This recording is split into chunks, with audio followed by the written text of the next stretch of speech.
Hello everybody and welcome back to my channel. So this video also I am gonna do for GKS. So yesterday I put up a story on my Instagram saying that if you guys have any questions related to the application or documents, please let me know. And I've got a lot of questions and I've tried to cover everything in this video, but still if you guys have any more questions, please let me know. I would love to help you guys out. And yeah, that's it. Without further ado, let's get into this video. One question I want to address is related to me, which is which university am I going or which track did I choose. So I will address this first. Is I'm basically from Mumbai and I applied in 2021 application, the February application, which is for the graduate students. I applied for masters via university track in Sogang University, and the major I will be doing is in masters in international finance. And the first year, which is my language year, I am currently in Busan Universities of Foreign Studies, and I will study here for 1 year and then go back to Seoul for my master's degree. So the first question is, when do the scholarship notice release for undergraduate and graduate studies? So for the undergraduate, the notice is released in September, and for graduate it is released in February every year.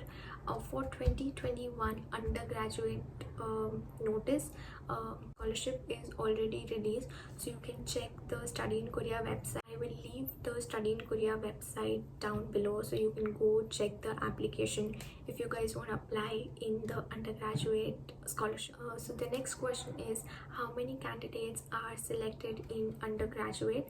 So I just checked the 2021 application, and it says that there are 8 seats this year, and out of which 3 is for embassy track, 3 is for university track, and 2 are for associate degree. So there are only 8 seats this year. Next question is where we should submit our documents. So I just checked the application and it says that if you are applying via embassy track, then you have to send your documents to the Korean embassy. In my previous video I mentioned that you have to send it to MHRD. I think it is for the graduate, but for the undergraduate student, please submit your documents to the Korean embassy, which is in Delhi. So if you check the Korean embassy website, I will also link the website down in the description. You have to send your documents to the Korean embassy and not MHRD. This is for the undergraduate.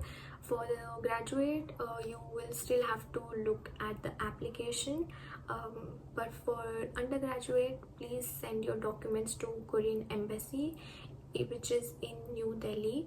You have to send them all your documents before, I think, 8th of October 2021 before 5 p.m. So you send your documents to the Korean embassy, and university track students can send your documents directly to the university that they have applied in South Korea. So the next question is related to the documents is, can we send the application by post or do we have to visit the embassy? It is up to you. If you want to visit the embassy, you can hand over your documents personally. If you want to send by post, you can do that as well. It is up to your choice. The next question is related to the documents. Should we apostille them or notarize them? I checked the 2021 undergraduate application and it states that you have to submit all your documents apostille. You can't notarize them. Notarization is not acceptable. So all the documents that you send has to be originals or they has to be apostille. I know in India we only get one original copy and we can't submit that, so you have to send all the documents apostille, or you can get it I think a counselor authenticate document as well. Next question is, what are the documents that we have to send for our parent citizen proof? For parent citizen proof, you can submit their passport or Aadhaar card or any national identification card, or voter ID is also okay. From these four documents you can send any one of them, but you have to again apostille, or you have to get a counselor authenticate document. Next question is related to the extracurricular activities and interview questions. So for the extracurricular activities, you can attach any certificates that you have, any scholarship that you have received, or any voluntary experience that you have done previously. You can attach all of them. Extracurricular certificates are always a plus point, so if you have anything in addition to your academics, you can definitely add that. Regarding the interview and the interview questions, for both the tracks it is pretty different. For the embassy track, there are in total 4 interviews. One is the Korean embassy round, and the other 3 are the university interview. The Korean embassy interview is pretty like short, and it's not technical.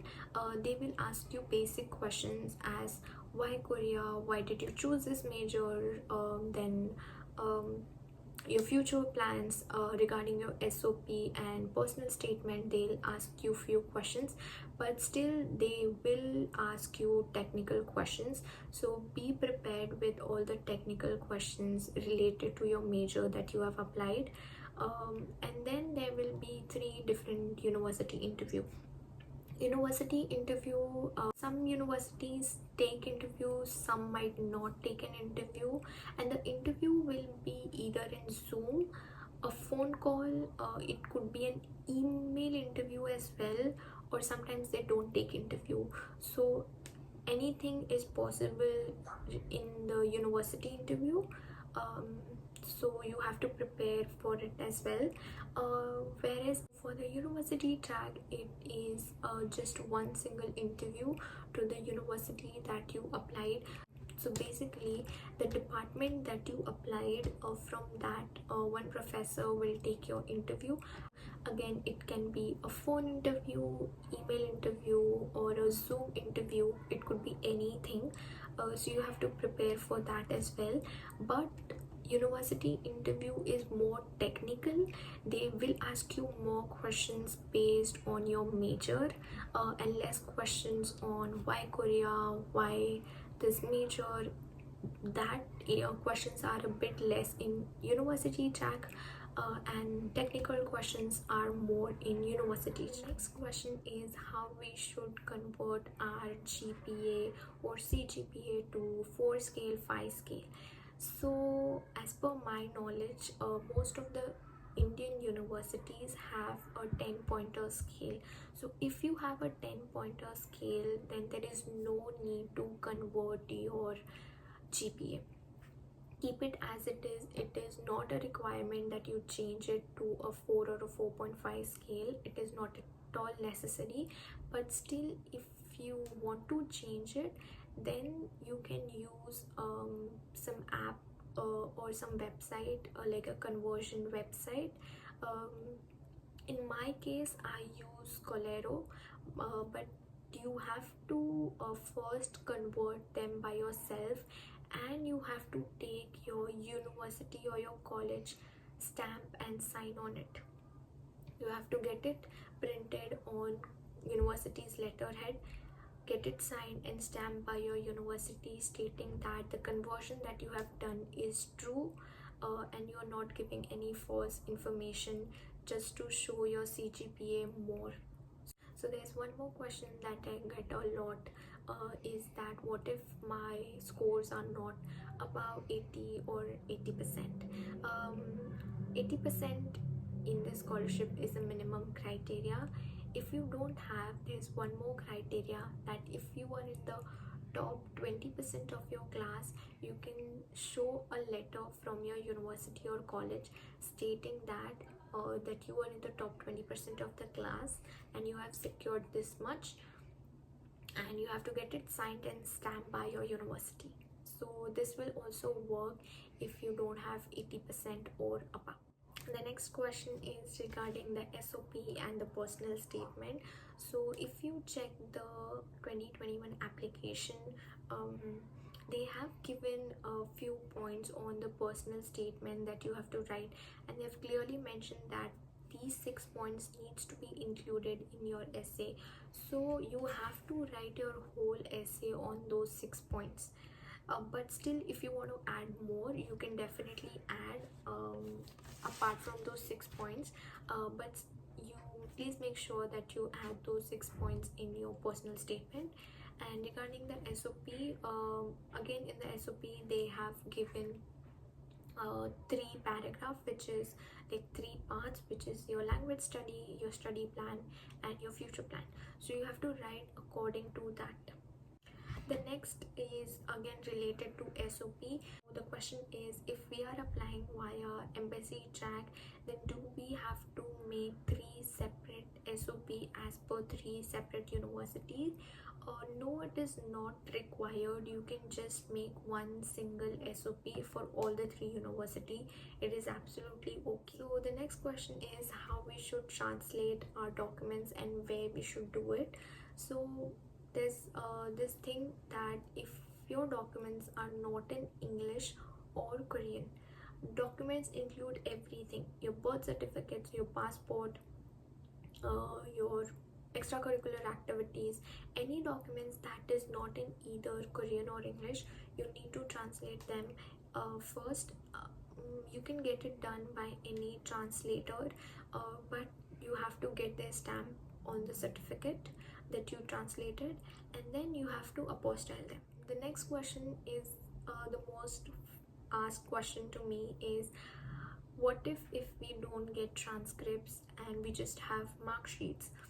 I know a lot of undergraduate students don't get transcripts, so I would suggest please contact NIID first, that is it okay to submit mark sheets, and if they say yes to the mark sheet, then you only have to submit your 12th mark sheet.